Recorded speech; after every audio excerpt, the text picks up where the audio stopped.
Welcome to video 3, Japanese culture in Western American movies. American movies are riddled with references and traveling, showing other cultures in a way that fits the screen. Japan is no stranger to sharing their culture on the screen and even enjoys Western movies. I would like to use this portion to show how cultural exchanges can happen, one of the main ones being the famous Godzilla. This franchise started in 1954 and closely resembled the post-war anxieties of World War II. The bombing of Nagasaki and Hiroshima took place on August 6th and the 9th of 1945. This atomic bomb gave birth to Godzilla, as Godzilla is an atomic monster who wreaks havoc on people and cities they enter. Godzilla in the West was given the name King of Monsters and is most often referred to as a male. In Japan, Godzilla is considered non-binary and godlike, which is why they only refer to Godzilla as a descendant from God, as seen in the 2016 film Shin Godzilla. The Godzilla franchise was ultimately owned by Toho Studios up until 1998, when TriStar Pictures made a Hollywood version of the film that was fully considered American and not from Japan. This movie was titled Godzilla, 1998, and showed a more dinosaur-like monster who causes mayhem on the streets of New York. From there, in 2010, Legendary and Warner Bros. Gained the rights from Toho and started to expand on the MonsterVerse with the science research team they now call Monarch. Of course, the original Godzilla franchise from Toho had many enemies in films as well, and the number rests at around 38 feature-length films and 2 television series. Okay, so hello, my name is Moeka Ishida, and I'm an international student, and I'm learning the history in UH West OAF, and I'm from Japan. Why do you think the West likes Godzilla? Yes, why? I wanna know.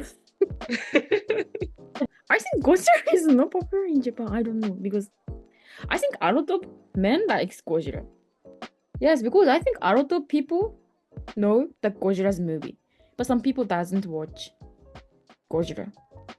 Me and my friend know like name of Godzilla. The character we know Godzilla, just we have never watched the movie. I think that Godzilla is like Japanese style. I think Western movie doesn't have like Godzilla's movie. And I think Godzilla is really popular because you know Ultraman. I think some part like using the 3D, right? Like 3D, Japanese 3D skill is a little bit good, but I think content is good. My name is Tiari Cabral. I work at Granger as a warehouse associate, and I'm from Osaka, Japan. How do you know about Godzilla?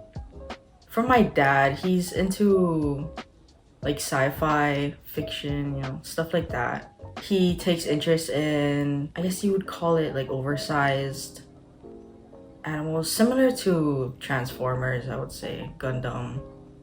Why do you think Godzilla is so popular in the West? I think the fact that something so otherworldly wreaking havoc on Earth, I think that catches attention to a lot of Westerns, just because the idea of something with such like horror and power, and then imagining that happening like in real life would be crazy to think about, and then just seeing it happen in the movies, I feel like it helps paint that picture for humans rather than having to experience it in real life. Why do you think Godzilla became such a powerful symbol in Japanese culture? I think Godzilla became such a powerful symbolic representation of what happened in World War II regarding Hiroshima and the bombing. But I think he also became more of a character rather than just representation, because I used to see him like hotels, merchandise, you know, plushies, just stuff like that, like rather than just focusing on traumatic experiences. He became more of something that just, you know, people could enjoy as well. How do American interpretations of Godzilla differ from the Japanese ones? Like I said, Godzilla also represents what happened in Hiroshima. I think the Western culture, they find him more of an entertainment rather than what his representation stems from. Well, Godzilla also has a big series of movies as well, which I think American culture has a big part of, and they just kind of expanded on that. And sometimes films can inspire cultures like the Fast and the Furious franchise, specifically Fast and the Furious Tokyo Drift. The film showcased Japanese car culture, which deeply resonated with their audience, showing off unique cars, and it was even filmed in the streets of Tokyo, Japan. What is Fast and the Furious called in Japan? Wild speed. But some people calling YSP. I think we can, like, a lot of Japanese cannot pronounce like fast and furious. Yeah, wild speed is really like easy English word. So I think the Japanese name is wild speed, and some people calling YSP too short. Why do you think that series is popular in Japan? I think like in Japan we don't have like car and action movie, like good action movie. And in USA I think like action movie is really good because car action or fighting action is really like really impressive modern Japanese action movie. And on the other hand, like Japanese picture movie is really, they have good skill. So I think a lot of like foreign person really like Japanese anime or like Ghibli. My sister really love Fast and Furious, so she have like all of DVD. So she says when she when she listen the song of See You Again, she can cry. So she doesn't like the song because every time she's crying when she listen the song. I feel like Tokyo Drift had a very big impact on Western culture and how they see Japan. I feel like the landscape, especially the characters as well, they implemented more of, I guess, different culture. Something that is, Americans aren't very used to. The vibrant city landscape, languages. I think they had a very big impact on exposure. Just a whole different vibe. I feel like it's definitely different than versus, the other Fast and Furious movies. It was more vibrant, it seemed more alive in Tokyo Drift. Why do you think Fast and Furious is so popular in Japan?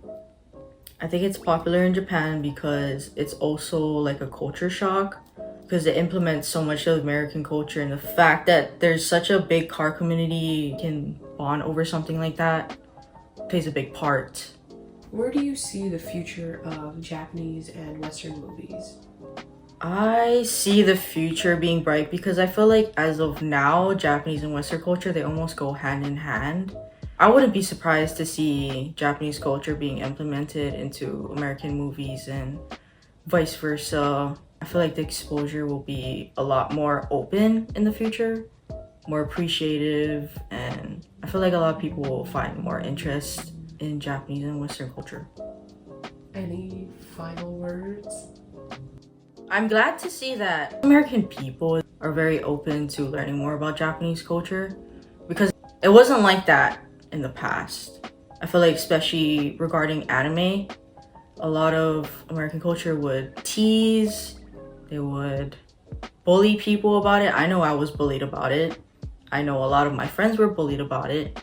But now that the years have passed, I'm glad to see that people are a lot more open-minded. Culture exchanges like these can offer a lot to learn from. Films offer an insight and an opportunity to show a new culture, which are also varying degrees of appreciation and appropriation. In my second video series, I did do a full breakdown of appreciation versus appropriation of cultures for music, but this also applies to TV and film. This can be seen in Kill Bill. While this movie is considered a Quentin Tarantino classic, it also borrows a lot from Japanese and Chinese culture. Kill Bill is a film about a woman who wants to take revenge on the people who put her into a coma and caused her to lose her unborn baby the day of her wedding. She fights using a katana, and yet her martial arts training is rooted in Kung Fu. The film was heavily inspired by Lady Snowblood, a Japanese film from 1973, which follows a revenge story on her mother's behalf. Oren Ishii from Kill Bill is said to be a nod to Yuki from Lady Snowblood, even wearing similar clothes. Hattori Hanzo is also a character they use as a nod to the old samurai ways in Japan. He was a real-life samurai and ninja during the Edo period. He saved Tokugawa Iyasu's life, who was going to be the ruler of Japan at the time. In Kill Bill, he is portrayed as a great swordsmith who vowed to never create another sword due to one of his students using the practice for intentional harm. The film also nods to Japanese animation by having an animated sequence which shows how the character became so feared in Tokyo. And then there is the Japanese filming techniques that the editor of the film, Sally Mankey, used to give it a unique style. She used the cut-on action technique to create fast-moving and intense fighting scenes that blended in slow and fast clips to emphasize on this type of emotion. This type of editing wasn't popularized in the West until way after. She borrowed these specific techniques from Chinese films and Japanese samurai movies. Thank you for watching this episode, and in my next episode I'll be talking about anime and cartoons, but I'll also have footage from KawaiiCon 2025. See you in the next one.